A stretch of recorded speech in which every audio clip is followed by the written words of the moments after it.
Hello,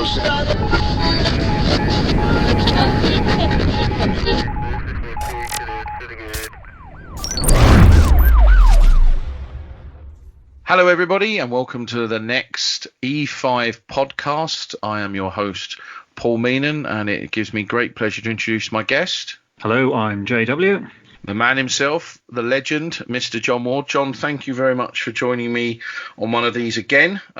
Today's one, we're going to be talking about a few different things, actually. But before we get into those, what are these different things, we'll just go over a little bit of E5 news, because it's probably worth telling everybody what E5 are doing and what we're intending to doing. In fact, we could do an entire podcast on our plans, short-term, mid-term, long-term, but we're not doing that yet.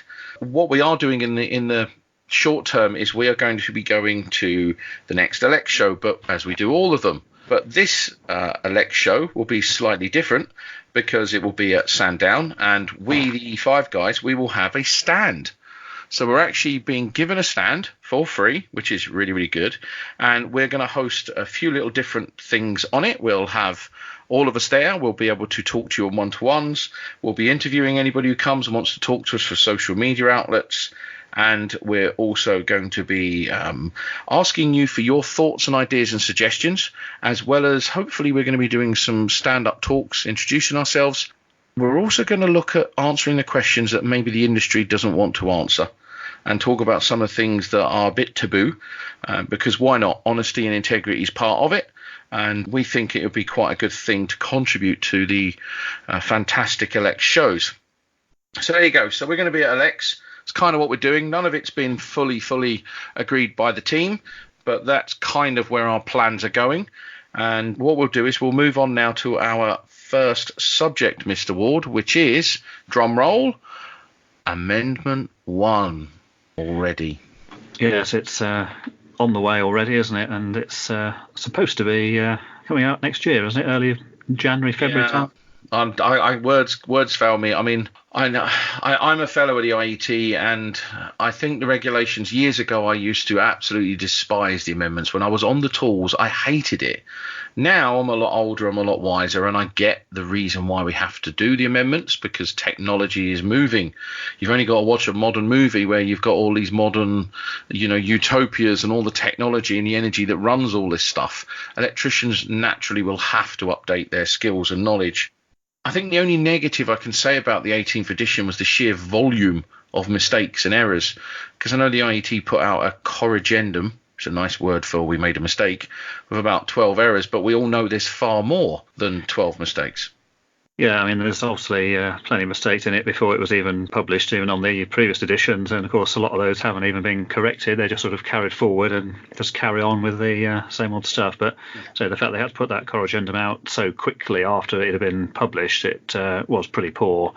Didn't show a great deal of consideration or thought as to what they did. And some of the things in it were pretty blatant things, like the size of the warning labels and things, which they'd inexplicably made twice as big as they normally would be. So it is annoying. I mean, they did give that out for free, obviously, but clearly a bit careless to make those mistakes in the first place. And so they should give it out for free as well. But then again, the book, I mean, I saw today I don't know if you saw on social media today, there was a chap who had 2 copies of the wiring regulations, and he took photos of them, and one was a forgery and the other one was an original, and it even had the holograms and all sorts, but you could tell one was a fake just due to the thickness, in the difference in the thickness of the books. So it's fairly evident that these forgeries are out there, because there was a lot of them and a lot of idiots decided to share on Facebook, that there's a lot out there, which is never a good thing, because you'll end up stitching yourself up if you do use a forgery. So just be wary, there are forgeries in print. But the 18th edition, as well as the mistakes, I mean, one of the things I always say to people, and I realise this, and this hits home for me a lot in my role, is, but in Guidance Note 3, there is a statement in Guidance Note 3 for the coding, and it says improvement required, whereas in 7671 it's improvement recommended. Now, there's a hell of a difference between required and recommended, and that has been a mistake for at least a decade. Never been amended. which I really hope if anyone from the IET is listening, please do some real due diligence checks. Get this stuff totally aligned, because it can cause confusion and arguments. And in our trade, everybody loves an argument. Yeah, I mean, they've got to be consistent across their publications. Because say a one word, it might seem trivial, but change one word and you change the whole meaning of the actual thing itself. So consistency is required, and even consistency within the regulations themselves, because there are parts where you've got something that says something and then something slightly different on a different section. So again, it's just being careful to use the correct terms throughout the whole thing, which of course is the whole point of it in the first place. No, I totally agree. Consistency is everything. I mean, I'm not, like I openly say this, I am not against revisions and amendments. Technology is moving very, very quickly. I am against technology being forced in a manner that is evidently a commercial gain. And for the manufacturers, I mean, when Arc Fault came out, our walls went up, didn't they, John? I mean, we were like, nope, not a chance. This technology doesn't work. And it's took a lot of due diligence and a lot of seeing the evidence for ourselves to understand there is a mindset shift. But this Amendment 1, from all intentional purposes, it looks like Amendment 1 is only just going to cover EV. Yeah, that's right. And it's about this deal with the putting an earth rod in if you've got a TNCS supply. And allegedly there's the technology now where that's no longer going to be needed. And you're going to have this magic technology in a box which allegedly obviates the need to have an earth rod put in. Now, I'm not against that particularly, but of course we do need to make sure that this new technology does actually work as described and is going to work in all the cases, and of course prevent that very dangerous situation from occurring. And at the moment, in theory, you can buy this stuff, but if you're going to put that in, then you can't actually put it down as complying with that regulation. You have to put it down as a departure from the regulations. So it'll be interesting to see what they actually have to say on that, and also what the technical details of this technology actually are. Yeah, so I hear it called the OPEN technology, which is quite a good name, because obviously PEN being the protective earth neutral conductor, which is the combined earth and neutral supplying the house. But then obviously if you have an open network, you potentially can have all your extraneous or exposed metalwork at a potential that can give rise to shock. Now, Section 722, that's what's effectively being rewritten as part of Amendment 1. So there's obviously, if they're announcing this now, there's obviously some drastic or dramatic changes that are going to occur, no doubt, to allow this. But a lot of people who may not know what is the OPEN technology, it's effectively a monitoring device that monitors rise in voltage on the earth or neutral. So if you do have a broken network, it will see that voltages are becoming to a dangerous level, and then will activate a shunt trip which will deactivate the circuit. And that's effectively and it's deemed very, very dangerous at a car. Now, I'm really controversial, John, and you can tell me I'm talking rubbish or nonsense. But I went to a event, it was called a low-leg event, which is the local authority electrical engineers group or something. I was doing a talk on it. And there was a chap talking about every single lighting column in the city of Westminster will have an EV charger point. And yet he was talking about each column being on different phases, and how do you protect against step voltages under fault? How do you manage touch voltages? And the guy was just saying, we'll put a tiny little earth rod or a tiny little earth mat that's like 600 mil wide. But then all of the engineers, the managers, they were quite in uproar, because they were going, on a minute, our streets are dug up every 5 minutes. So you're putting in these earth rods, these earth mats, and the risk is really high. Now, it turned out that there was a massive investment, I believe it was from Tesla, about £800 million, to fund all of these conversions. Now, you can imagine in the city of Westminster, if you put a massive earth mat by every single column, within months they're going to be chewed up by gas network, water network, and then immediately you then have an potentially unsafe situation. What's your thoughts? Yeah, I mean, if you're going to put that stuff in, say streets are dug up all the time everywhere, and I don't think it's entirely practical to even consider doing that, because as I say, it's going to get destroyed pretty much by anyone who goes along, because other companies that put in other services generally don't give stuff about what's under the ground. Unless it gets in the way, it's chopped out of there. And say you've got existing systems, like say on different phases or whatever, two vehicles parked next to each other, charging off of say different phases or whatever. And I think the other thing as well is that this idea that the broken pen conductor is some kind of rare event that only happens sort of once in a million or something isn't true at all. It's actually quite a common situation, and ultimately that technology has got to work perfectly. Otherwise, there's going to be a huge amount of danger out there, and certainly as you get more and more of these charging installations put in. Indeed, and the book numbering being such a beautiful thing that it is currently, looking at Regulation 722.411.4.1, it clearly states a PME earthing facility shall not be used as means of earthing for the protective conductor contact of a charging point located outdoors. Now, I'm rewiring my house at the moment, John. It's involved me lifting up every single floorboard in my house, which has just been lots of pain, blood and misery. But the one thing I have done is I've run a 10mm 3-core for a future EV charging point if I'm ever think about doing that or buying an electric car, but I'm nowhere near doing that at the moment because I think the carbon footprint in them is ridiculous. But I've also run a 10mm separate earth so that I can have an electrode. But here's a science and principles for you moment then. I've got to renew my driveway. Now, what if, when I renew my driveway, I put a steel mesh in my driveway and then connect that to a bonding conductor? The likelihood of any touch or step voltages outside my home are negligible because effectively all I'm doing is extending the potential zone outside my home. So in theory, I can export the PME. What's your thought? Yeah, I mean, in that case, you probably can because, say, it's going to be a huge thing under the ground and completely different from just, say, sticking a single little metal rod in there. So in that kind of situation, that could be useful. And certainly if you've got, say, a new build house and it's going to be built on a concrete raft, that raft's going to have concrete with metal reinforcement fabric in it, and that would make a good earth electrode. But I think the problem there is you've got existing installations that people are going to go around and just think, oh, we'll just stick an earth rod or something in there and it's going to magically fix all the problems. And that particular regulation, the one of the three choices you've got there is that you can actually put in an additional earth electrode and connect it to the existing bonding. Yep. The problem with that is that to get it down to the kind of touch voltage that you can actually have that's acceptable, the impedance of it has got to be ridiculously low, in the order of literally just a few ohms, which if you put a huge mat in the ground, you can probably get that. But if someone's looking along and say stick a sort of 4-foot rod in the ground, absolutely no way it's going to happen. So I think there's a danger there of people just not really thinking it through and just putting in, shove an electrode in, it's all as well, when in fact, of course, it's not. A single electrode, of course, isn't going to get anywhere near the low impedance that you actually need.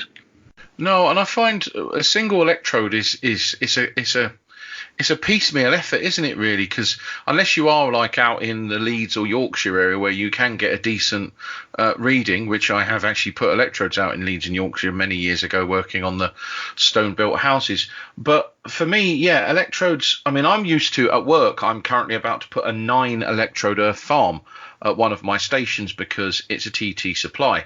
And we're actually renewing a single rod, which lo and behold has corroded. And we're putting in a dedicated earth farm to give us a far better measurement, far more stable earth reading. I find, oh, and by the way, the idea for the metal under the ground actually came from my father. So my father was a steelwork foreman and one day decided he'd had enough of gardening. So if you've had enough of gardening, you're listening to this, the next time you get a driveway, go and get some rebar, because this is exactly what my dad did. My dad put a rebar, he got it off of a job. He put rebar into the garden, dug it all out, put it in the garden, tied it all together, and his is the only driveway on my street that I grew up in that never sank because the weight distribution was perfect. But from an electrical earthing perspective, it effectively does give you a phenomenal earth mat. So if you don't want to pay out for electrodes and you want to do your driveway, there's a money-saving idea for you. Yeah, absolutely. And I say, certainly if you're going to say build a new house or something, make a connection to that, because that's again the same thing under the whole footprint of your house and whatever else you've got there. So that certainly is a useful item. So this thing with just single earth rods being banged in randomly, not realistic. And of course, if you were to go into an existing dwelling and you're just going to sort of shove an earth rod in, then there's obviously the other problem is, where do you actually put it? And you don't obviously want to spike through existing cables, drains, gas pipes and all the other stuff that's hidden under the floor. So definitely caution required there. Indeed, and in that same regulation, if you look at, I'm pretty sure that it's that regulation 722.41141, note 3, protection against electric shock is provided by a device which disconnects the charging point from the live conductors of the supply and from protective earth in accordance with another regulation in chapter 54 within 5 seconds of a voltage between the circuit protective conductor and earth exceeding 70 volts. Used to be 50 volts. This 70 volts is obviously another EU harmonising, but it does actually harmonise with a lot of the railway standards actually, because anything above 70 volts is deemed dangerous. The device shall operate if the voltage exceeds 70 volts for less than 4 seconds. Now, this one note here, to me, I believe that is exactly what 722 is going to be rewritten around. Because if you think of cost of infrastructure, of rods, damage to services, CAT scanning, there must be a number of recorded incidents where this is forcing a full rewrite, a full rethink. And I think that number 3 is passive provision for a technology which was coming out, or well, it is now available. Yeah, I think that one. I mean, the device that's described in that number 3 there doesn't actually exist, because it's saying it has to be between the CPC, or circuit protecting conductor, and earth. And to comply with that, you would have to have a device which had a connection to the circuit protecting conductor and also had some other connection to earth as well, to therefore determine what the voltage was between them. And of course, that device does not exist. It's the unicorn thing. So hang on a minute, John. Hang on. This sounds familiar. So if you go on to, I'm going to do a plug here, flameport.com, and you look at John Ward's website, as I have, you have in your collection a device which is the old voltage-operated earth leakage circuit breaker.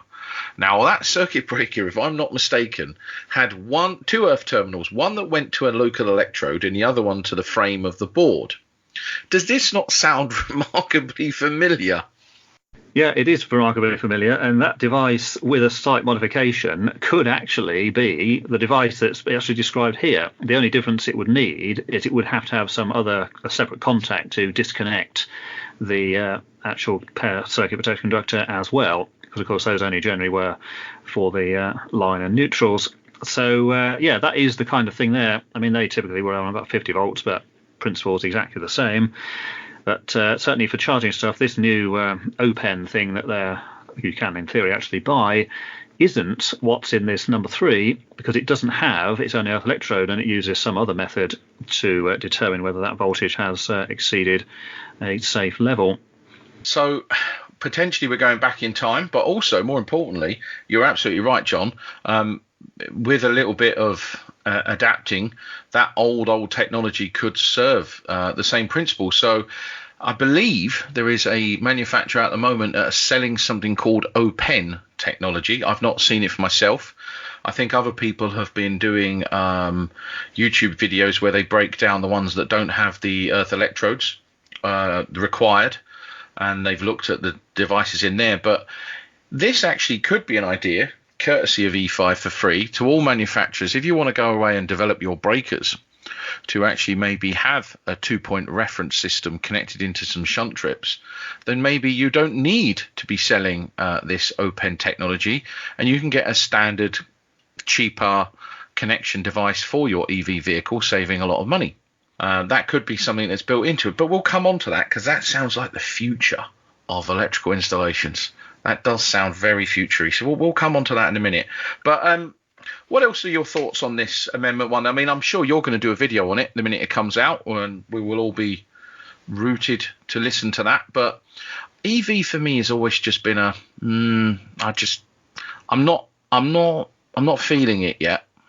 Yeah, I think it's one of these things, because it's new and not many people actually have it or even have come across it, because let's face it, there's only a relatively tiny number of electric vehicles out there even at the moment. And there's already a pile of confusion over exactly what you're supposed to do and what you're supposed to fit, and whether you're supposed to have separate earth for it or use the one for the installation. And what's in the regulation at the moment isn't particularly helpful in a lot of ways, and certainly this the one that we've currently got, where they did at least remove that thing where you can say that on the previous edition it had where you could do something where practical, and which basically meant that nobody did it, they just ignored it. So at least that has gone from this one. But it will certainly be interesting to see what they're going to actually change here. And it's, so when it comes out, we will definitely be doing a video on that and seeing if it's any good. So if anybody who works for Open has a spare one lying around, if you can send one of those devices to Mr. Ward, I'm sure he will quite happily tinker with it, play with it, melt it, blow it up, connect it into an electric vehicle and test away, won't you, John? Yeah, absolutely. Great. Okay, so this EV charging, I'm going to have the last word on it. So we've got Amendment 1. The IET have been very open and transparent, which is good. They're telling us that it's just going to be a free to download, effectively almost a rewrite of Section 722, which is good. For those who are working on electric vehicle installations at the moment, I think the bulk of the work is generally the commercial sector, because there is a mass rollout. It's been like this dragging a boulder uphill type approach of EV. Even on my railway station, there was an EV charger installed at one of the stations 10 years ago, and it got disconnected because nobody ever used it. Now, I personally, when I bought a new car last year, I went to Kia and they had electric vehicles. I asked about the carbon footprint and the battery life, and when I found out the battery had to be replaced after, I think it was 8 or 10 years. Now, to get a battery out of a car, because nobody bothered to redesign the way cars are, you're effectively pulling your entire car to pieces to change the battery every 10 years, which for the cost of EV cars is just a complete no-no. To be honest with you, I wouldn't do it. But just for the electricians out there listening, just be mindful when you are installing EV chargers. Not only do you have to comply with Section 722, everybody knows me as an EAWR man, but Regulation 5, strength and capability of electrical equipment. You must make sure that the equipment that you're installing has the strength to do what you need it to do. A lot of car manufacturers, and Kia are guilty of this, and quite a few others, including Tesla. When you buy these EV cars, you open up the boot and there's a 13 amp extension lead in the boot of the car. And it's configured at one end for the EV charger point, which is I think it's a type 1 and type 2 connector. But then it's also for your home. And what's been happening a lot recently is a lot of people have been plugging their cars in at night, as we've seen pictures online of trailing extension leads crossing paths, but they're melting 13 amp sockets. And just a point of note for Sparks is you can't plug EV chargers into a standard BS1363-2 socket. However, if you read the standard, and I have, still getting over it, there is dedicated 1363-2 sockets, but they actually engrave on the socket that it is suitable for EV, and basically it's a different type of material that can dissipate the heat quicker and cope with the current demand over that long period of time, because BS1363 socket outlets are rated to only deliver X amount of current, which is why the more cheaper ones tend to fail, as John finds out on a lot of his videos. So that's Amendment 1 and EV. I think we'll leave it there, John, and I think what we'll probably do now is we'll go on to our second topic of this podcast. But before we do, let's just talk about the Apprentice of the Year competition. Sparks Magazine are running in 2020 an Apprentice of the Year competition, which Schneider are supporting, our good friends at Schneider. And I think that would be a good one for everybody to get behind and support. Hopefully, I'm going to be slightly sarcastic here, hopefully the apprentices are actually apprentices and not 35-year-old looking men saying they're apprentices, although there's no time. Is there an age for defining an apprentice? Because you normally think of a young lad, but now obviously we do have apprentices that are any age. Yeah, I don't think there's any particular need for a particular age to qualify for that. As I say, traditionally, of course, it's much younger people, but in terms of if people want to do it at an older age, then why not? I mean, if they're capable of doing it, then carry on. So, John, I'm honest to God, this is no word of a lie. I walked into Cineworld the other day, and there was a chap behind the counter, and he was a fantastic chap, very enthusiastic, really happy bloke, and he was new to the job. And I said, how's things going? He said, I'm really enjoying my apprenticeship. I thought, what do you mean? They now do an apprenticeship in working in Cineworld. I am totally blown away, and I thought to myself, are we misusing the term apprentice? But I think that's probably something Dave can answer better in a future podcast. Now, moving on, item 2 to discuss. So when Sparks Magazine start looking at the Apprentice of the Year, please get behind it. Please share it on social media. Subject 2 is going to be a peek into the future, John. Now, come with me on a journey, like we're in the time machine, not a DeLorean, because they're too expensive. The future of our industry. Now, I've been thinking about this way too much, but with the way technology is going, I wanted to be first, because a lot of the times I have ideas in the industry, people tend to nick them and commercialize them, but I wanted to be first person to say this in the industry. So I think in 20 to 30 years time, this is what an electrical installation in a domestic home will be. So Sparks at the moment, we've been installing split load boards for the last 15 odd years. We're now changing our mindset, and we are now RCBO. That's what we're doing. And over the next few years, people are going to be Type A RCBO by default. I think that's what a lot of the conscientious Sparks, ones who are correctly designing, selecting, and erecting, will do, to apply a certain level of risk factor to a fixed installation. But I'm thinking in the future, what we're going to have is we are going to have what I think are known as high integrity boards. So we're going to have a double stack board. Now, I know everyone's going, no, it won't fit under a cupboard. Just bear with me. I think we're going to have a double stack board, and the top is going to be AC and the bottom is going to be DC. Okay, and bear with me. Now, we know in the BSEN standards there are terms called prosumer. A prosumer, for those listening, is somebody that produces electricity and energy and also consumes, henceforth prosumer. They produce and consume. And that DC, which is always generated in DC, comes into an inverter, which a lot of people have in their houses now, and it converts DC to AC, sends it out on a 2.5 mil, and then converts it back to DC for charging phones and everything else. I think what we'll end up seeing, and again, this is a total guess, but I genuinely do believe this will happen. We will see the inverter with effectively a switch, a static switch that just allows the output to switch in two different ways. So I think if there is a house where they're predominantly using AC power, then it will output that energy into the house in AC. But I think we will start to see DC circuits wired through the house, hopefully in red and black. Bring back red and black. You can see how old I am now. I'm showing my age, and I'm pre-2004.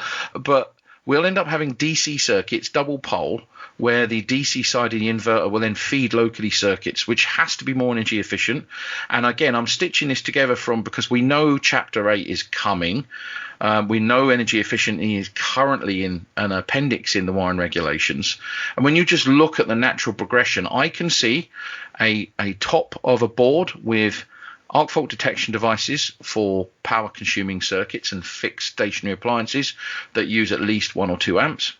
Or technically 2.5, but I'm sure that will come down. And then on the bottom, we'll have some small DC double pole to allow that energy efficiency to be as maximized as possible. Now, add to that what you've just discussed, John, the voltage operated earth leakage breakers.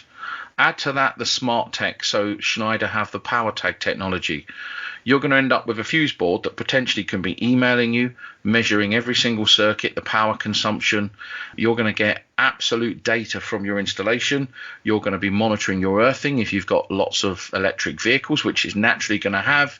So our electrical installations are going to get smart. Never mind smart stuff. It's going to get smart. And that's my prediction. You've heard it here first. John, tell me if you think I'm going bonkers. Yeah, well, I think a lot of it, they said there, is probably going to happen because some of these parts that you've just talked about already exist. So this isn't some sort of 50 years in the future thing. This could be coming a lot sooner. And to say some of these things are already out there. And certainly the thing with the DC, I think as certainly electric vehicles, they all run on DC. So it is a bit of a nonsense to start converting from DC to AC and back to DC along this sort of chain. Because though energy conversion is reasonably efficient, there is always a loss when you do that sort of thing. And say electric cars are inevitably going to be more common. I mean, the government's already said that they're not going to be allegedly allowing petrol and diesel vehicles to be sold after, I think, 2040. So, yeah, I think a lot of that is almost inevitable. And certain things like the monitoring and the boards that can send emails when things are overloaded, you can already buy those. So they're already available. So for any manufacturer who wants to take a big step and make that board, we only charge 5% commission for use of our ideas. And all that money will be going to a non-for-profit organisation to make free training for folk. So we would like to see it because John Ward would like to put it through its paces. I know he would. But there you go. So that's a reasonably considered and informed view. Right. So yeah, and on that, I think we've waffled enough, John. To be honest with you, we've been waffling for 30 minutes, so I'm sure that's enough. Any final thoughts, JW? Yeah, well, so I think that is probably enough for this particular episode. And so there's huge amounts of other stuff which we could cover, but we can obviously save that for next time. So my name's Paul, and if you want to know more about E5, we're on Twitter, we're on Instagram, we're info@e5group.org.uk. We have a website, although I'm not very good at looking at it, and I'm swamped in emails. johnwarders.flameport.com, and a fantastic YouTube channel. So do all the guys, Sparky Ninja, so feel free to check them all out. And I'm not going to end this. I'm just going to say thank you very much, John Ward. If you could end it for us, that'd be great. Yeah, well, thanks very much, Paul, and thanks for listening. And we'll hopefully see you next time.